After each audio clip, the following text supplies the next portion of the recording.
ओम शांति। तो आज बाबा की 17 जुलाई 69 की मुरली सुनेंगे और विशेष मुरली के अंदर बाबा अव्यक्त स्थिति बनाने की युक्तियां बताते हैं।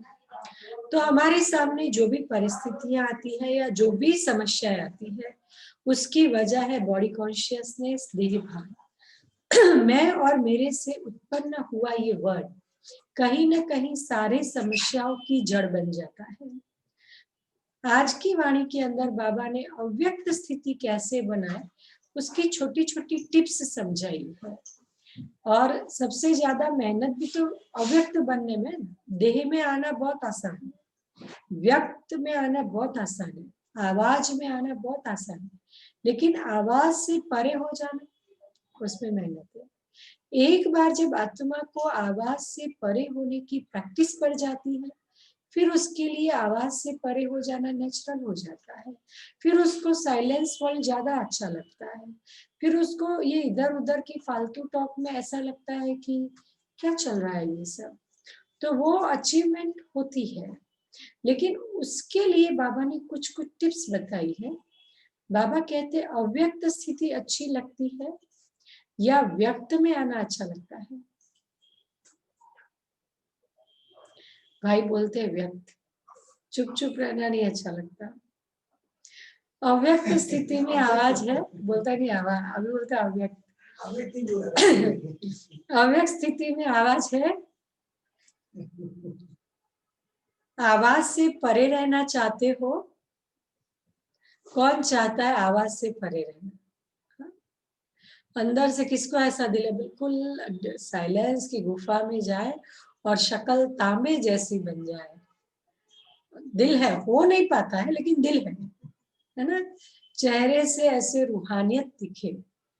अभी मैं आप लोगों की रिकॉर्डिंग कर रही थी 29 की, उसके अंदर ये चीज है कि पावर हाउस से इतनी पावर लो, इतनी पावर लो, बैटरी को इतनी चार्ज करो कि ज्वाला ये सब निकले।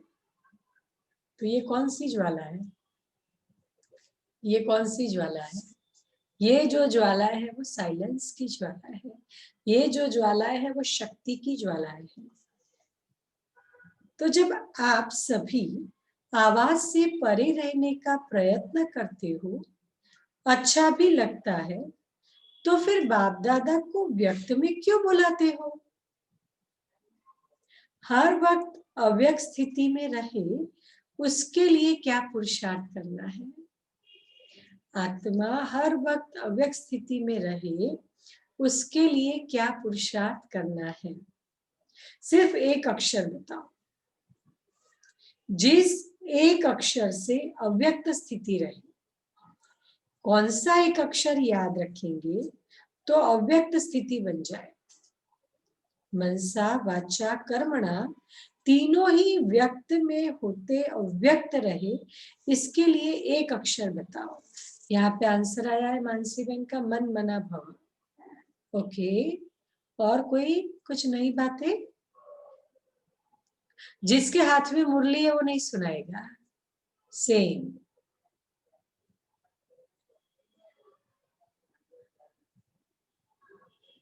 हाँ सुषमा बहन बोलो, अनम्यूट करके बोलो, कोई एक शब्द बोलना है आपको।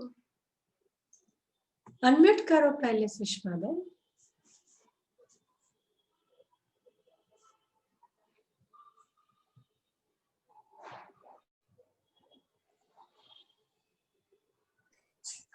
बोलिए। व्यर्थ नहीं सोचना। व्यर्थ नहीं सोचना।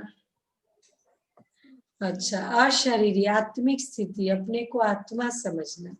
उस वक्त बाबा के सामने जो बच्चे बैठे थे उन्होंने बाबा से कहा आत्म अभिमानी बनना। आत्म अभिमानी अर्थात अव्यक्त स्थिति। आत्म अभिमानी अर्थात अव्यक्त स्थिति, लेकिन उस स्थिति के लिए याद क्या रखें? मैंने कहा आत्म अभिमानी बनना ही अव्यक्त स्थिति है, लेकिन उस स्थिति को प्राप्त करने के लिए याद क्या रखें? पुरुषार्थ क्या करें? धीरे धीरे ऐसी स्थिति सभी की हो जाएगी। किसके अंदर में जो बात होगी वह पहले से ही आपको मालूम पड़ेगा। इसीलिए प्रैक्टिस करा रहे हैं। जितना जितना अव्यक्त स्थिति में स्थित होंगे, कोई मुख से बोले न बोले, लेकिन उनके अंदर का भाव पहले से ही जान लेंगे। जितना जितना हम अपनी अव्यक्त स्थिति में स्थित होंगे, अनेक आत्माओं को मिलेंगे, वो कुछ बोले ना बोले, हम उसके अंदर क्या चलता है वो भाव अवश्य जान लेंगे। फिर बाबा ने कहा, ऐसा समय आएगा, इसीलिए यह प्रैक्टिस कराते हैं। तो पहली बात पूछ रहे थे कि एक अक्षर कौन सा याद रखें। फिर आया बाबा उसी बात पे, अपने को मेहमान समझना। कौन सा शब्द याद रखना है? मेहमान। अगर मेहमान समझेंगे तो फिर अंतिम संपूर्ण स्थिति का वर्णन है वह इस मेहमान बनने से बनेगा। मेरा कोई है ही नहीं, मेहमान अर्थात जिसका कुछ है ही नहीं। हम कहीं जाते हैं तो अपना हक जमाते हैं क्या? नहीं जमाते हैं। हम अंदर से वेरी क्लियर है कि ये उनका है। हाँ, हमें कहीं पर भी अटैचमेंट नहीं होती क्योंकि हमें पता है कि ये हमारा है ही नहीं। तो मेहमान समझना अर्थात मेरा कुछ है ही नहीं, और जब मेरा कुछ है ही नहीं है तो लगाव किस चीज से? गीता का सार क्या है? नष्टो मोहा स्मृति लब्धा। याद है ना सबको? गीता सार याद है ना? नष्टो मोहा स्मृति लब्धा। तो लगाव क्या करता है? कहीं ना कहीं हमें फंसाता है। इसीलिए मेहमान समझेंगे तो डिटैच रहेंगे, डिटैच रहेंगे तो उन्नति होगी। मेहमान का किसके साथ भी लगाव नहीं होता। हम इस शरीर में भी मेहमान हैं तो पुरानी दुनिया में भी मेहमान है। हम इस शरीर में भी मेहमान हैं तो पुरानी दुनिया में भी मेहमान है। जब शरीर में ही मेहमान है तो शरीर से भी क्या लगन रखे? कितनी बड़ी बात है। जब ये देह भी मेरे साथ आने वाली नहीं तो लगन क्यों? हाँ, निमित्त बन के उसकी केयर करें। सिर्फ थोड़े समय के लिए यह शरीर काम में लाना है और शॉर्ट टाइम इस शरीर को यूज करना है। यहाँ मेहमान बनेंगे तो फिर वहां क्या बनेंगे? यहाँ मेहमान बनेंगे तो फिर वहां क्या बनेंगे? जितना यहाँ मेहमान बनेंगे उतना ही फिर वहां विश्व का मालिक बनेंगे। कहा? सत्युग की बात कर रहे हैं। इस दुनिया के मालिक नहीं है, इस दुनिया में हम मेहमान हैं। कई बार हाँ, जब साकार बाबा थे तो कुछ ना कुछ गड़बड़ी होती थी तो बच्चे कंप्लेन करने आते थे, बाबा ऐसा हुआ ऐसा हुआ ऐसा हुआ। तो बाबा बड़े प्यार से बोलते थे, बहुत मिठास के साथ, बच्चे रावण राज्य है ना तो यहाँ ये सब चलेगा। रावण के राज्य में झूठ की विजय होगी, रावण के राज्य में चीट की जय होगी, रावण के राज्य में पॉलिटिक्स जीतेगा। इसीलिए बाबा इस दुनिया में हमको मेहमान बनाते हैं, नई दुनिया के मालिक है। यह जो व्यक्त भाव में आ जाते हैं उसका कारण यही है, अपने को मेहमान नहीं समझते हैं। वस्तुओं पर भी अपना अधिकार समझते हैं। घर में भी देखो, आपके मोबाइल को कोई छू लेगा तो भी गुस्सा आ जाएगा, is it?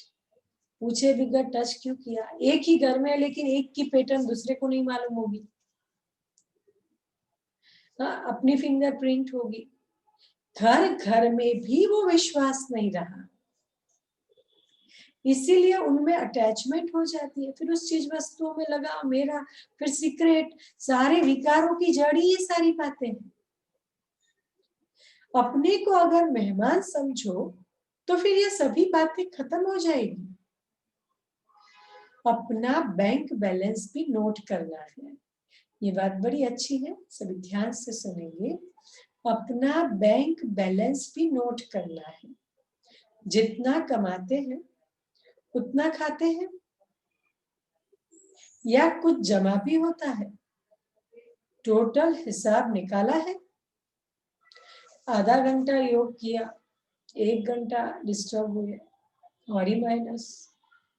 1 घंटा अच्छी मुरली सुनी, फिर वही बाहर की बातों में कोई चिंतन मनन नहीं, माइनस।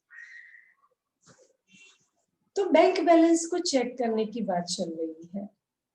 कितना जमा किया है, उस जमा के हिसाब से खुद अपने से संतुष्ट हो? नहीं। तो जमा करने का और कोई समय रहा हुआ है? कितना समय है? समय भी नहीं है, संतुष्ट भी नहीं, तो फिर क्या होगा? अभी सभी को यह खास ध्यान रखना चाहिए, अपना बैलेंस बढ़ाना चाहिए। कम से कम इतना तो होना चाहिए जो खुद संतुष्ट रहे। अपने योग के चार्ट से, अपनी स्थिति से हम संतुष्ट रहे। ये नहीं है कि चाहते तो है, होता नहीं है, ये सारी बातें नहीं होनी चाहिए। चाहते तो है, होता नहीं है, मतलब क्या? चाहते तो है, होता नहीं है, मतलब क्या? I am very satisfied. संतुष्टता का सर्टिफिकेट बाबा ने 3 लेने को कहा है। स्वयं से संतुष्ट, मेरे चलन, मेरे व्यवहार, मेरे पुरुषार्थ से मैं संतुष्ट। बाप दादा मुझसे संतुष्ट, ब्राह्मण परिवार मुझसे संतुष्ट। बाप दादा ने कहा मैं तो हर बच्चे से संतुष्ट हूँ, चलो मैं सर्टिफिकेट दे देता हूँ, जो है जैसा है मेरा बच्चा है। राजधानी में मुझे सब कैटेगरी के बच्चे चाहिए, वहां भी प्रजा चाहिए, दास दासी चाहिए, सफाई वाले चाहिए, सब कैटेगरी चाहिए ना, तो मैं संतुष्ट हूँ। लेकिन हम स्वयं स्वयं से संतुष्ट है? कई बार इनकम है 20,000 की, खर्चा है 25,000 का, संतुष्ट होंगे? हर महीने 5,000 डेबिट डेबिट डेबिट, या 20,000 कमाई 20,000 खर्चा, नो सेविंग आईवेल के लिए। 20,000 कमाई 15,000 खर्चा, फिर भी तसल्ली। तो बाबा कहते स्वयं स्वयं से संतुष्ट है? नहीं। तो जमा करने का और कोई समय रहा हुआ है? अगर आपसे पूछा जाए कि आप खुद के पुरुषार्थ से संतुष्ट है, yes no, yes no, yes, okay. Gandhi family yes, Indu बहन यस, प्रेम भाई यस, सुप्रिया बहन नो, कशिश बहन नो, कैन डू बेटर, अच्छा कर सकते हैं, नो नो नो। काफी लोगों का आंसर नो में है, मतलब क्लैरिटी है क्या करना चाहिए और क्या है। तो बाबा अब क्या कहते हैं, बहुत सुंदर जवाब देते हैं, जो अपने पुरुषार्थ से संतुष्ट नहीं है उनके लिए। क्या? अगर अभी नहीं करेंगे तो कब करेंगे? कितना समय है आपके पास? समय भी नहीं है, संतुष्ट भी नहीं है, तो फिर क्या होगा? अमृत वेला अच्छा कर लिया, मैं मुरली अच्छी सुनता हूँ, मैं संतुष्ट। मेरे में ट्रांसफॉर्मेशन कितना है? मेरे में कंसंट्रेशन कितना है? मेरे में लौकिक अलौकिक का बैलेंस कितना है? ये सारी बातें चेक करते करते आत्मा संतुष्टता को प्राप्त करती है। तो फिर बाबा ने कहा, तो सभी को यह खास ध्यान रखना चाहिए, अपना बैलेंस बढ़ाना चाहिए। कम से कम इतना तो होना चाहिए जो खुद संतुष्ट रहे। अपनी कमाई से खुद भी संतुष्ट नहीं रहेंगे तो औरों को क्या संतुष्ट करेंगे? एक एक को कितना जमा करना है? क्या सिर्फ अपने लिए ही जमा करना है या औरों के लिए भी जमा करना है? क्या चाहते हो, स्वयं या दूसरे भी? पे अपना तो करे पहले, है खुद या दूसरे? ओनली वन और सब? आप लोग होशियार हो, स्मार्ट हो आंसर देने में। प्रैक्टिकल तो बाबा जाने, आप जानो, गुड़ जाने गुड़ की गुड़, बट इंटेलिजेंट हो, ज्ञान को समझ में आता है राइट आंसर क्या होना चाहिए। तो बाबा कहते हैं कि खुद के लिए ही जमा करना है या औरों के लिए भी जमा करना है। अच्छा, अभी क्या बाबा देखो, क्या औरों को दान करने के लिए जमा नहीं करना है? अभी जो आप लेटेस्ट बाद की जितनी भी रिकॉर्डिंग सुनोगे ना, कौन कौन योग कर रिकॉर्डिंग सुन के योग करता है? हाँ, जो रेगुलर का पुरुषार्थ दिया जाता है, हाथ खड़ा करो, तो ध्यान से सुनना। अभी का जो पुरुषार्थ आएगा उसमें दान देना, दान देना, दान देना, मैक्सिमम दान ही देना है। भिखारी आत्माओं को दान दो, भक्तों को दान दो, इसको दान दो, इसको दान दो। हाँ, तो बाबा ने कहा दान देने के लिए क्या चाहिए? जमा भी तो चाहिए ना। सबको एक बार रिकॉर्डिंग जरूर सुन लेनी है। चलो उस हिसाब से योग नहीं भी कर रहे हो, कर्म करते करते भी एक बार सुन लो और नीचे ओम शांति लिखो प्रूफ के लिए, दीदी हमने सुना। इससे क्या होगा, एक बार आप भले काम करते करते सुन लो, फिर योग में बैठोगे तो कंसेप्ट क्लियर हो जाएगा। मधुबन भूमि से क्यों प्रोजेक्ट बनाया? सभी एक जैसा योग करके ग्लोबली वही वातावरण बनाए। जब भी योग करे उसी स्वरूप में करे। तो बाबा ने कहा औरों को दान करने के लिए जमा नहीं करना है क्या? ऐसा समय अभी आएगा जो सभी भिखारी के रूप में आप लोगों से भीख मांगेंगे, दोनों को नहीं देंगे। इतना जमा करना पड़ेगा ना, अपने लिए तो करना ही है, लेकिन साथ साथ ऐसा दृश्य सभी के सामने होगा। जो आज अपने को भरपूर समझते हैं वह भी भिखारी के रूप में आप सभी से भीख मांगेंगे। अंडरलाइन करिए इस बात को। जो स्वयं स्वयं को संपन्न समझते हैं वो भी बाबा ने कहा आपसे भीख मांगेंगे। तो भीख कैसे दे सकेंगे? जब जमा होगा ना, दाता के बच्चे तो सभी देने वाले ठहरे। आप सभी की एक सेकंड की दृष्टि के अमूल्य बोल के भी प्यासे रहेंगे।